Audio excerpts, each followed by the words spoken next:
Всем привет! С вами Мик, и знаете что? Я долго думал, стоит ли делать ролик о съемках фильма, которому уже стукнуло 21 год. Он уже был перелопачен другими с ног до головы и выжат как только можно. Но все-таки, как вы уже поняли, ролик я решил сделать. Так как я являюсь фанатом серии фильмов «Матрица», и я уверен, что эта картина даже спустя 21 год после выхода первой части смотрится интересно, свежо и имеет просто армию своих фанатов. Многие говорят, что «Матрица» — это фильм, который раз и навсегда изменил кинематограф и даже сознание людей.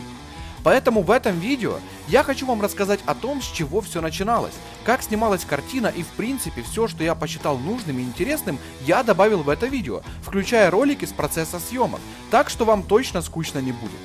А уже по сложившейся традиции, если вы узнаете из видео что-то новое для себя, тогда ставите лайк. Если нет, можете спокойно ставить палец вниз или просто выключать ролик. А на этом давайте начинать. Знаете, все подобные ролики начинаются сразу, так сказать, с середины фильма, и никто не рассказывал о братьях, которые подарили нам эту замечательную картину.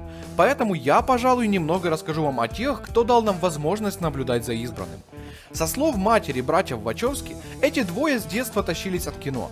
Каждую неделю их мать покупала газету и планировала план посещения кинотеатра таким образом, чтобы братья успели за выходные посмотреть все новинки проката. Братья очень увлекались киноиндустрией, и в течение первой половины 90-х между строительством и написанием сценариев Вачовски собирали материал для своего комикса, в который они хотели включить все элементы их любимых научных и культурных феноменов. Когда братья собрали материал в кучу, они поняли, что это совсем не подходит для комикса, и в итоге собрали все в киносценарий, в котором офисный клерк вдруг узнает, что мир вокруг него виртуальная симуляция, а наставник Морфеус пробуждает его с помощью таблетки. Время, в которое они выбрали продать свой сценарий, было лучшим, потому что интернет только становился частью жизни американцев, появлялись хакеры, анонимы и виртуальные миры в первых онлайн-играх. Но тем не менее, из-за того, что сценарий состоял наполовину из драк, погонь и перестрелок, ни одна студия не захотела взять на себя расходы для его съемки. Но, как нам уже известно, сценарий купила компания Warner Bros. Единственное, что они не понимали, как это все снимать. Но братья не растерялись, они наняли художника, вместе с которым нарисовали раскадровку всего фильма. В итоге получилось 600 листов, которые они и показали своим боссам. Один из братьев рассказывал историю от сцены к сцене, а другой издавал звуковые эффекты. Жаль, что видео с этим действом не оказалось в свободном доступе, но я думаю, вы можете себе представить, как это выглядело. Вот таким образом, никому неизвестные строители из Чикаго начали работу над фильмом своей мечты. Думаю, что многие фанаты знают, но в роли избранного мы могли увидеть все-таки не Киану Ривза, потому что первое предложение быть избранным получил Уилл Смит. Также на роль претендовали Ди Каприо, Том Круз, Джонни Депп и Николас Кейдж. Вы только представьте на минутку Уилла Смита, который останавливает пули в одной из последних сцен. Мне моя фантазия не позволяет этого сделать. Также где-то в параллельной вселенной роль Морфеуса получили Рассел Кроу, Шон Коннери или Гарри Олдман. А на роль Тринити претендовала Джада Пинкет Смит, но у них не получалось сыграться с Ривзом. В итоге выбор пал на Кэрри-Энн Мосс, которая как раз таки играла в канадском сериале «Матрица». Как рассказывали актеры, тренировки для фильма были просто адскими. И это еще очень хорошее слово, потому что даже в документальных фильмах про «Матрицу», в которых актерам по контракту иногда нельзя ничего ругать в фильме или ругаться, они все равно называют процесс тренировок не иначе как ебаным адом. Также общеизвестный факт о том, что постановкой боев и тренировками занимался Йен Вупинь, и впоследствии он стал экспертом по махачу номер 1 в Голливуде. Его в дальнейшем привлекали ставить бои в «Убить Билла», а также он был постановщиком боев в фильмах с Джетом Ли «От колыбели до могилы» и «Дэнни Цепной пес». Одним из главных достижений фильма «Матрица» было введение Bullet Time. Это спецэффект, при котором камера двигается нормальным образом, но мир замедляется до такой степени, что зрители могут видеть летящие пули. Вот и для того, чтобы снять одну сцену с замедленным полетом пули, режиссеры потратили 2 года жизни и целое состояние, ради того, чтобы показать вам 12 секунд хронометража. Для снятия такой сцены братья обратились в студию Манекс, которая занималась спецэффектами. И они собрали им установку, которая включала в себя 120 камер, с помощью которых и была снята эта сцена. Чтобы вы понимали, насколько быстро летит время и прогресс в нем, то вот эта 12-секундная сцена потребовала 2 года работы и $750 тысяч. Сегодня же такой фокус можно сделать бесплатно даже у себя дома, главное иметь смекалку. Как говорится, кто не рискует, тот не пьет шампанского, и братья Вачовски решили рискнуть. Студия Warner Bros. Из нужных 60 миллионов дала только 10, и братья их все спустили на первую сцену, где Тринити раскидывает полицейских.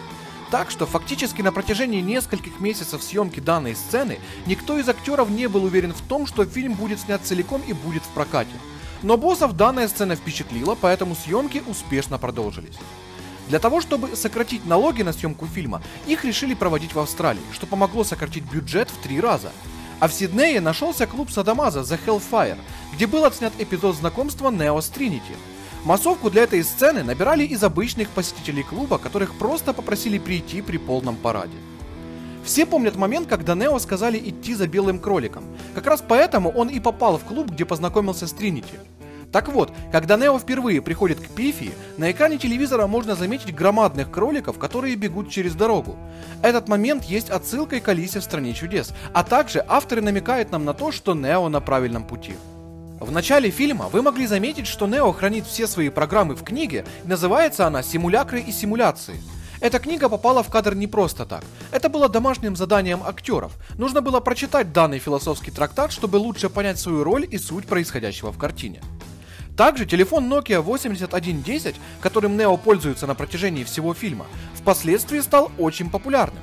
Кстати, благодаря этому Nokia в 2018 году осуществила перезапуск данного телефона, только уже с цветным дисплеем и возможностью доступа в интернет. Сегодня вы его без проблем можете купить в магазине примерно за $60. Если вы внимательны, а я думаю, что так оно и есть, то вы могли заметить, что в фильме есть цветовая дифференциация кадров. Это значит, что все сцены, что происходят в «Матрице», показаны нам через зеленый фильтр, а кадры из реального мира сквозь голубой. В реальном мире нигде нет четко зеленого цвета, кроме цифр на дисплеях кораблей. Несмотря на то, что «Матрица» является революционным фильмом, картина может похвастаться довольно впечатляющими сценами, которые были сняты без использования какой-либо графики. Это вы можете увидеть при перестрелке в вестибюле. Вся эта крошащаяся плитка, фонтаны воды, море осколков, сегодня они бы были сделаны с помощью компьютерной графики. Но братья Вачовски все это сделали взаправду. В колонны и стены были вставлены пиропатроны, которые просто уничтожали декорации. Так что для каждого дубля приходилось все восстанавливать, считайте, с нуля. Так что на съемке такой сцены у них ушло больше 1 недели, и конечный кадр, где падает плитка с опоры, не был запланирован. Это все произошло случайно, но было вставлено в фильм. Вачовски настолько любят делать все по-настоящему, что для того, чтобы показать Нео, который был утыкан иглами, возникла необходимость обратиться к практикующему иглоукалывателю. Поэтому иглы в кадре настоящие, хотя значительная часть их воткнута не в актера, а макет, но все же в голову актера иглы пришлось вкалывать по-настоящему. А для того, чтобы у Нео, который просыпается в коконе, был очень истощенный вид, Киану Ривз сбросил перед этим 7 килограмм и сбрил волосы со всего тела. Но больше всего съемочная группа была вымотана, когда снимала схватку Нео и Смита в Метрополитене. Из-за того, что аж 2 каскадера получили травмы, один на съемках сцены, когда Смит бросал Нео в телефонную будку, а другой в эпизоде, где Нео впечатывал Смита в потолок, работа затянулась на 10 дней дольше запланированного.